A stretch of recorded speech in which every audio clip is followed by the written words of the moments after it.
So guys, welcome to our channel once again. In today's video on our government JAMB exam revision series, we have here these 4 JAMB repeated questions to answer on the topic forms of government. So guys, this video will be about the parliamentary system of government. So in short, to stay till the end of this video, we'll go ahead and start with the first question here. It says,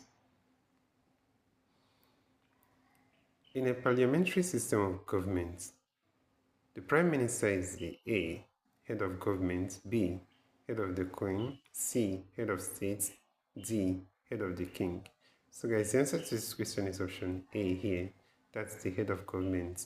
So that's it for this question. So let's head on to the next one, guys.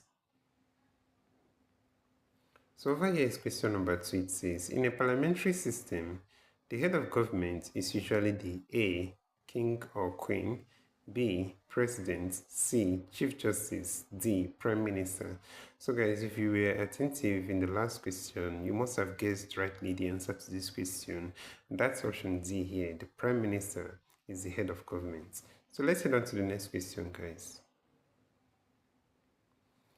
So over here, the next question we have question number 3 here. It says, in a parliamentary system, the term shadow cabinet is often used to refer to the A, rebellious members of the ruling party, B, deputy prime ministers and assistant minister, C, backbenchers in the house, D, portfolio designates of the party in opposition. So guys, the answer to this question is option D here. That's the portfolio designates of the party in opposition. So that's it for this question. So let's head on to the next and last question for this video, guys.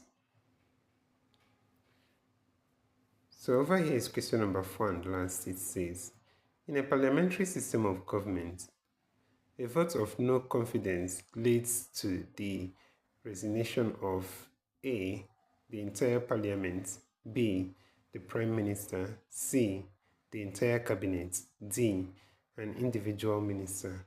So guys, the answer to this question is option C here. That's the entire cabinet. And that's it for this question. So this is where we'll end this video for today, guys. If you enjoyed this lesson, please give it a thumbs up. Don't forget to subscribe to this channel if you're not yet a subscriber. Also, if you have any specific question regarding this video, you can drop your question on the comment section below and we'll ensure to give you a response. So finally, guys, we want to encourage you to join our YouTube channel community where we'll post major updates on JAMB examination. You can join this channel community by hitting the join button below and we'll see you right there. Thank you once again for watching this video and see you on the next one. Bye.